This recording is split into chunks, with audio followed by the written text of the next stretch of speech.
Saya masih bersama Pak Tauhid Ahmad dari Indef dan juga Pak Justinus Prastowo, staf Menteri Keuangan yang bergabung melalui Zoom. Pak Justinus, ini pertanyaan dari masyarakat, apakah Indonesia akan mengalami resesi? Ya, tentu saja secara formal kita harus menunggu pengumuman di 5 November 2020 karena kuartal 3 belum selesai. Secara teknikal kan resesi adalah pertumbuhan ekonomi yang minus selama 2 kuartal berturut-turut. Kita sekarang baru negatif selama 1 kuartal, yaitu kuartal 2. Kuartal 3 kan belum selesai, ini masih berjalan. Tentu pemerintah berharap kita tidak resesi, itu harapan pemerintah dan saya kira harapan kita semua. Tapi kita juga siapkan skenario dan skema apabila memang terjadi resesi tidak terelakkan sebagaimana negara lain, kita punya bantalan kebijakan yang lebih siap sehingga kita dapat pulih lebih cepat.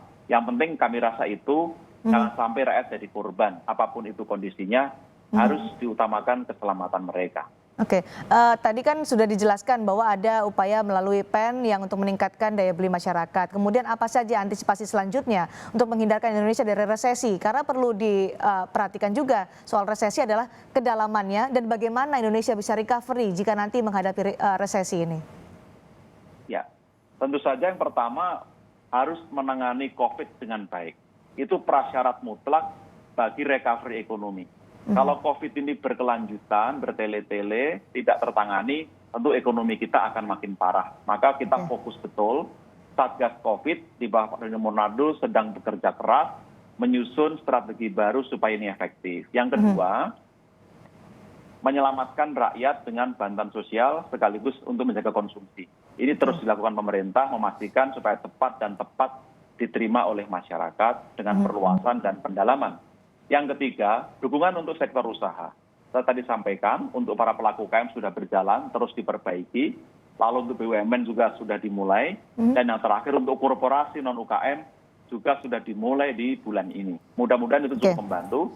Lalu yang terakhir, juga harus memperbaiki kinerja ekspor kita. Saat bersamaan kita melakukan kebijakan mengerem impor, karena kita punya substitusi, mendorong produksi dalam negeri supaya kita punya output yang baik, sekaligus kita dorong ekspor dengan insentif dan dukungan untuk sektor yang memang bisa kompetitif di negara lain. Baik, kita berbicara soal bagaimana menghindari resesi, kalaupun itu tidak terhindar karena resesi menjadi potensi yang dialami oleh semua negara terdampak COVID-19. Pak Tauhid, itu memang seperti itu, potensi resesi dihadapi oleh semua negara, tidak hanya Indonesia. Betul, jadi pertama ya, kita tidak harus menunggu sampai rilis BPS resmi nanti di bulan November gitu ya.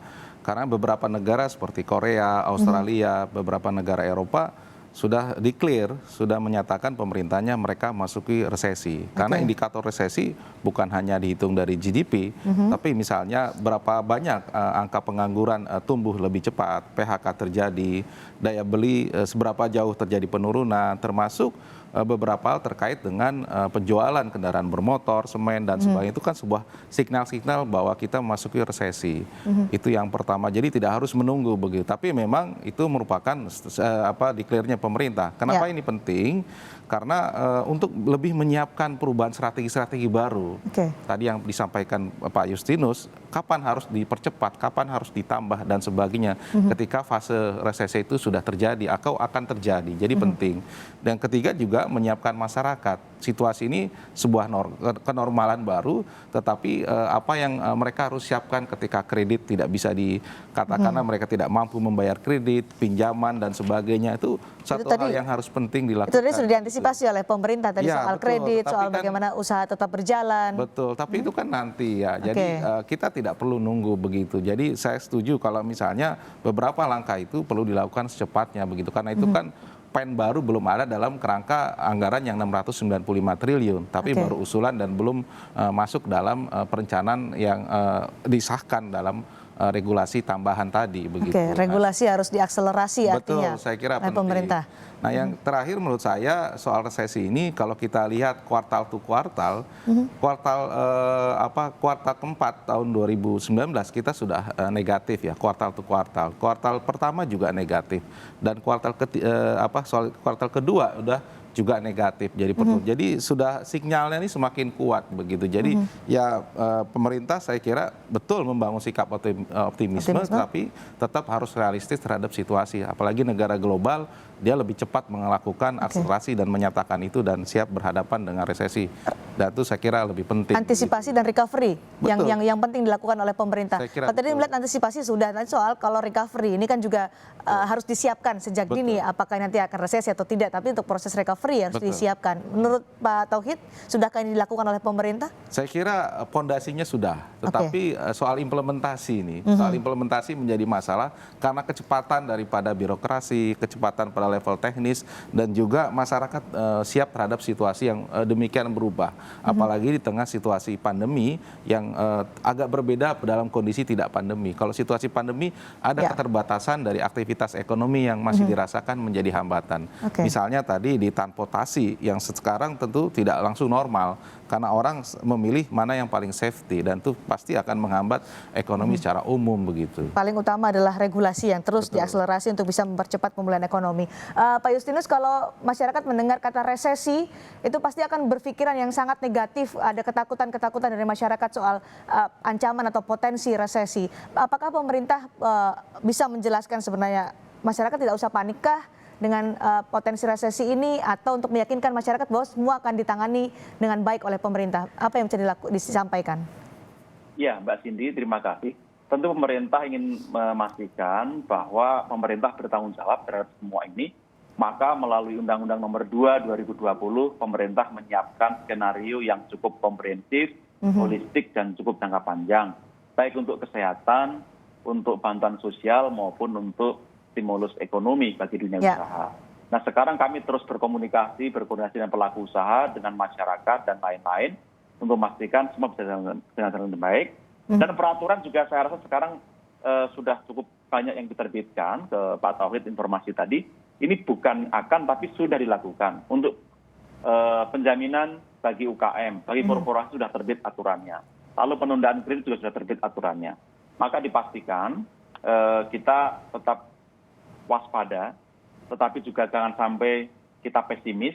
Kita harus merawat harapan terus-menerus. Kita harus terus berkoordinasi. Mudah-mudahan dengan penanganan kesehatan yang semakin baik, ekonomi kita juga tidak akan terjun terlalu dalam dan segera recovery, Mbak Cindy. Terima kasih. Masyarakat tidak perlu panik, Pak Justinus? Ya, saya rasa tidak perlu panik. Ini hal yang biasa. Pemerintah pastikan semua terkendali. Semua indikator juga dijaga betul, baik indikator keuangan maupun sektor real. Dan karena semua negara mengalami, kita juga punya benchmark bagaimana best practice juga bisa kita adopt untuk dapat menangani dengan baik, Mbak Cindy. Akselerasi regulasi tadi ditekankan oleh Pak Tauhid, terutama soal bagaimana membantu dunia usaha supaya tetap bertahan. Kalau dunia usaha bertahan di tengah resesi, maka recovery-nya akan lebih cepat. Skenario apa atau skema apa yang dilakukan oleh pemerintah stimulus soal bantuan untuk dunia usaha? Selain tadi ada kemudahan untuk kredit ya? Ya, tentu saja kemudahan kredit itu yang paling dibutuhkan. Yang kedua, pelonggaran-pelonggaran di tempat-tempat yang memang sudah punya protokol COVID, terutama pariwisata, itu bisa kita mulai.